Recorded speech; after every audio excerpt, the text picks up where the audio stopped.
Municipal శాఖ మంత్రిగా కేటీఆర్ గారే ఉన్నారు. అంతకుముందు నేను మున్సిపల్ శాఖ మంత్రిగా మొత్తం అన్ని మున్సిపాలిటీలని తీర్చిదిద్దినా అని చెప్పినటువంటి కేటీఆర్ గారు మరి అలా 16 స్థానాలు వచ్చినాయి, 17 స్థానాలు రాగానే మాకు ఈ మాత్రం వచ్చుడే ఎక్కువ, ఆనాడైతే కాంగ్రెస్కి అది కూడా రాకుండా చేసినాం మేము అని చెప్పి ఆయన చెప్తా ఉన్నారు.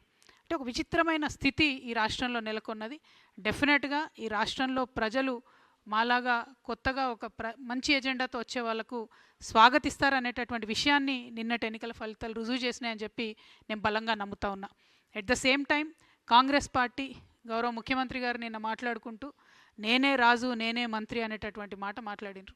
అంతేకాకుండా నేను 10.5 సంవత్సరాలు నేనే ముఖ్యమంత్రిగా ఉంటా, నాకు ఒక 6 నెలలు బోనస్ వస్తుంది అంటున్నాను.